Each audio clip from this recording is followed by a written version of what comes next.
फरिश्ते आकर इस जगह पर जंग लड़े हैं।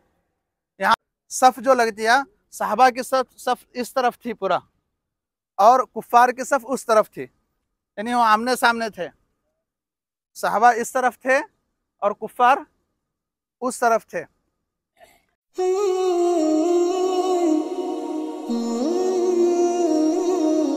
अल्हम्दुलिल्लाह हमारा काफ़िला जो है जंग बदर की ज़ियारत के लिए यहाँ पर पहुँच चुका है।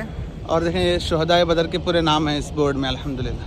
हज़रात सहाबा इकराम जो है इस मैदान में रमज़ान के महीने में रोज़े की हालत में जंग लड़े थे। हमें इधर सब खाते पीते, खजूरा भी खा रही, पानी भी पी रही, आइसक्रीमा भी खा रही, सब भी करते भी है। अभी 5-10 मिनट हम यहाँ नहीं रुक सकते क्या?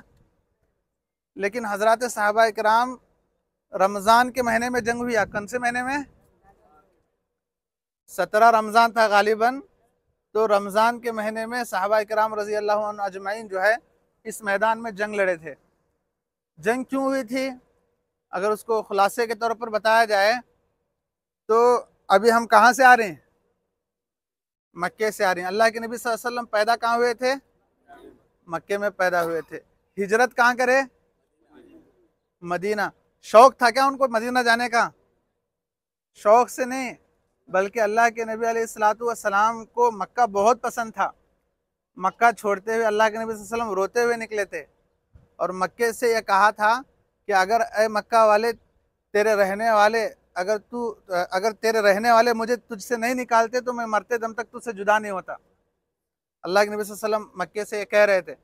लेकिन वहाँ अल्लाह के नबी सल्लल्लाहु अलैहि वसल्लम पर और मुसलमानों पर इतने जुल्म हुए, हर जगह मतलब इतनी प्लानिंगें, मारने की साजिशें इतनी ज़्यादा बढ़ गई कि खुद अल्लाह को कहना पड़ा कि हबीब आप जो है अब मक्का छोड़कर मदीना चले जाओ। ताइफ के जाते हुए वाक़यात आपको सुनाया था मैं, कितने तकलीफ़ें उनको दी गई, कांटे बिछाए गए, पत्थर मारे गए, यहाँ तक के कत्ल करने की मुकम्मल साजिशें करने लगे अल्लाह के नबी सल्लल्लाहु अलैहि वसल्लम को कि अब इनको क्या किया जाए? ख़त्म किया जाए। जब हज़रत खदीजा का इंतकाल हुआ रज़ी अल्लाह अन्हा और हज़रत अबू तालिब रज़ी अल्लाह अन का इंतकाल हुआ तो उस वक़्त और भी दुश्मनियाँ बढ़ गई, है ना? और भी दुश्मनियाँ बढ़ गई। कितने साल तक मक्के में रहे अल्लाह के नबी सल्लल्लाहु अलैहि वसल्लम बोलो? 40 साल में तो नबूवत मिली, उसके बाद 13 साल तक वहाँ रहे। कितने साल तक? 53 साल तक। 53 साल की उम्र के एक आदमी को लोग इतना मार रहे हैं, इतने सता रहे हैं कि खुद अल्लाह को कहना पड़ रहा है कि हबीब आप यहाँ से क्या कर लो, अभी मदीने की तरफ हिजरत करके आओ। तो अल्लाह के नबी सल्लल्लाहु अलैहि वसल्लम मक्के से मदीना आए। क्यों आए? वहाँ के लोग सताने में। अब मदीने में तो चैन से रहने दिए, वो लोग नहीं रहने दे। अल्लाह के नबी सल्लल्लाहु अलैहि वसल्लम मदीने में रहे, मदीने में मुसलमान आकर आबाद हुए। अब यहाँ जो मुसलमान रह रहे थे वो उनको पसंद नहीं था, किनको? मक्के वालों को। हमेशा ये कोशिश करते कि किसी न किसी तरह हम मुसलमानों को बिल्कुल ख़त्म कर दें। मुसलमानों को, ये शुरू दिन से ही है, मुसलमानों को लेकर जो मुसीबतें हैं, मतलब जो अगयार की साजिशें हैं, ये शुरू दिन से ही है। इस्लाम एक सच्चा और पक्का मजहब है, इसीलिए अब तक जिंदा है।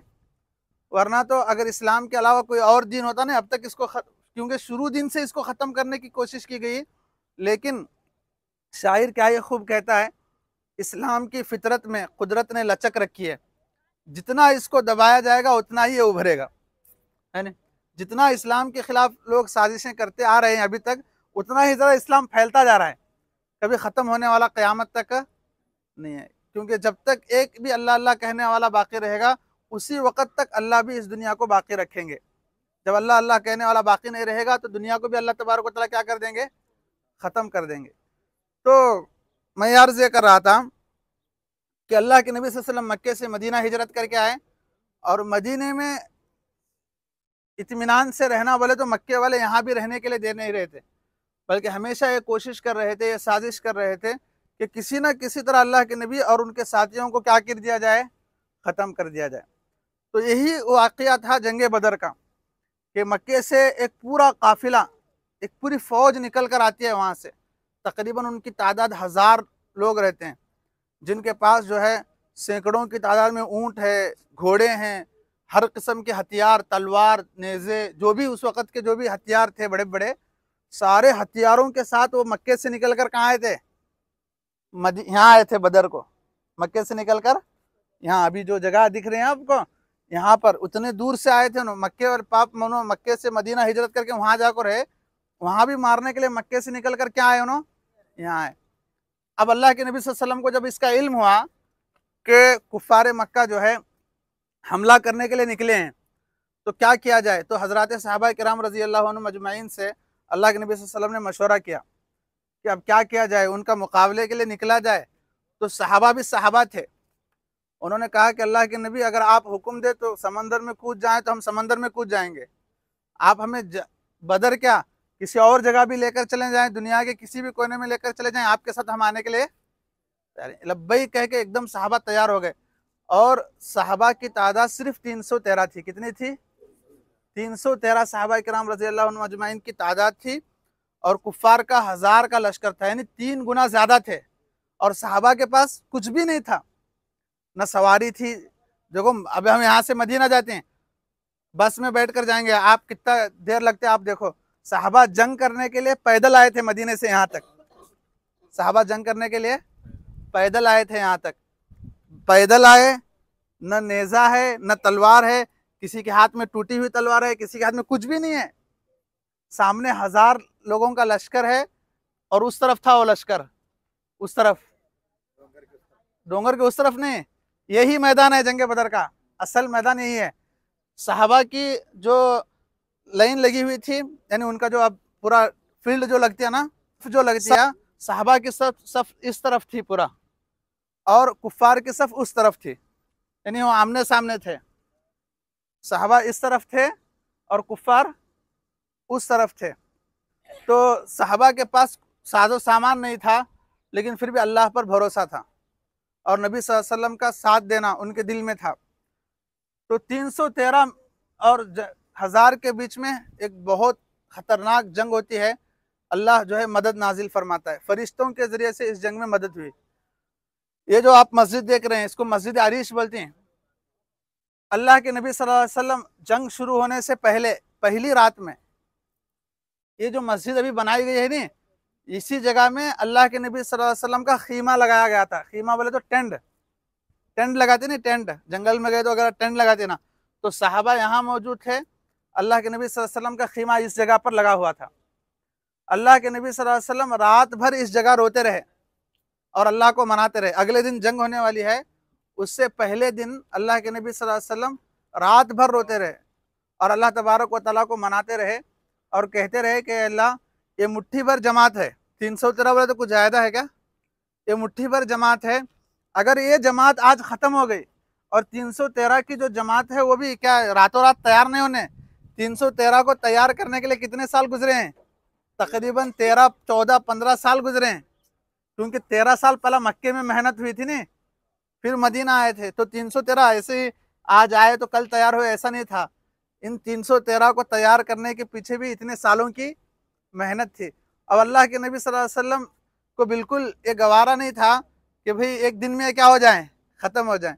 तो अल्लाह को, अल्लाह के नबी सल्लल्लाहु अलैहि वसल्लम इसी जगह, यही मस्जिद अरीश उसी खीमे की जगह पर बनाई गई है। तो इसी जगह में अल्लाह के नबी सल्लल्लाहु अलैहि वसल्लम जो है रात भर रोते रहे और अल्लाह से कहते रहे कि अल्लाह अगर ये मुट्ठी भर जमात आज ख़त्म हो गई तो फिर पूरी दुनिया में तेरा नाम लेने वाला कोई भी बाकी नहीं रहेगा। तो रात भर रोते रहे, रात भर रोते रहे, रात भर रोते रहे, यहाँ तक कि अल्लाह को भी कहना पड़ा कि हबीब अब उठ जाओ, और कितना रोगे, मेरी मदद अब आने के लिए तैयार है। तो अल्लाह तबारक व तआला ने अल्लाह के नबी अलैहिस्सलातु वस्सलाम की दुआ को कबूल करते हुए जंग बदर में फरिश्तों को भेजा। किसको भेजा जी? आकर इस जगह पर जंग लड़े हैं। यहाँ पर, यहाँ एक पहाड़ आपको दिखेगा इस तरफ, वो पूरा उस तरफ वहाँ रेत जैसा उजला उजला पहाड़ दिखता है, देखो उजला पहाड़, उसको जबल मलाइका कहते हैं। क्या कहते हैं? जबल मलाइका। उसी जगह पर फरिश्तों का नुज़ुल हुआ था। 1000 फरिश्ते तकरीबन जो है, या उससे ज़्यादा फरिश्ते जंग बदर में सहाबा की मदद के लिए आए थे। और जंग बदर के अगर आप वाक़यात सुनेंगे तो आपको पता चलेगा कि सहाबा जो है इस तलवार निस्ता उठाए रहते थे, सामने वाले की गर्दन कट को अलग हो रहते थे, कुछ भी नहीं, सिर्फ ऐसा उठाए रहते थे, उन्होंने लड़ते नहीं थे। मतलब लड़ते नहीं मतलब उन्होंने भी लड़े, लेकिन ज़्यादातर मदद किसके ज़रिए से आई है? फरिश्तों के ज़रिए से आई है। एक सहाबी जो है एक काफिर को यहाँ से खींच कर मतलब बांध कर कैद करके लेकर आते हैं, तो काफिर कहता है, और जो लेकर आने वाले साहबी रहते हैं बड़े पस्त कद रहते हैं, यानी छोटे कद के होता है, दुबले पतले, और जिसे लाया जाता है उन्हें एकदम हाइटेड, पूरा हट्टा कट्टा पहलवान। तो जब उनको कैद करके लेकर आते हैं वो साहबी, तो वो काफिर आकर अल्लाह के नबी सल्लल्लाहु अलैहि वसल्लम की खिदमत में आकर बोलता कि अल्लाह के नबी कुछ तो गड़बड़ है, क्योंकि मैं ये मान ही नहीं सकता कि ये आदमी मुझे कैद करके लेकर आए, मुझे कैद करने वाला कोई और है, मुझे कैद करने वाला कोई और है। तो अल्हम्दुलिल्लाह जो है इस जंग में मुसलमानों को फतह नसीब हुई, इस जंग में क्या हुआ, मुसलमानों को फतह नसीब हुई। तो इसलिए सहाबा कहते हैं कि जंग बदर में हमने ला इलाहा इल्लल्लाह को सीखा है। क्या सीखा है? यानी अल्लाह के अलावा कोई कुछ नहीं कर सकता। ये सहाबा अमली तौर पर, प्रैक्टिकली तौर पर इस मैदान में क्या किए हैं, सीखे हैं। इस जंग में कुफ्फार के बड़े बड़े लोग शहीद हुए। अबू जहल, जो नाम सुनने में, अबू जहल को छोटे छोटे बच्चे यहीं कत्ल करे, उसे पूरे वाक़यात सुनते रहते हैं। तो बड़े बड़े सरदार जो थे वो इसी जंग में क्या हो गए, मारे गए। और इस जंग के बाद इस्लाम को और मुसलमानों को एक बहुत बड़ी ताकत और क़ुव्वत मिली है। तो इसलिए हमारे इंडिया में भी आज देखो 313 का आदत क्या करते हैं, याद करते हैं, याद रखते हैं। तो वो 313 की जो तारीख़ है वो इसी मैदान में रची गई थी, और इसके लिए दुआ जो है इस जगह में की गई थी। ठीक है, तो आप भी जो है इंशाल्लाह इसकी ज़ियारत कर लें, देख लें, और सोचें कि सहाबा इकराम कैसी कुर्बानियाँ दी होंगी, कैसे उन्होंने जो है तकलीफ़ बर्दाश्त की होगी। और फिर मस्जिद अरीश में जो है नमाज़ पढ़ें, यहाँ पर दुआ करें, क्योंकि अल्लाह के नबी सल्लल्लाहु अलैहि वसल्लम की दुआ की हुई क्या है, जगह है। अल्लाह हम सबको अमल की तौफीक अता फरमाए।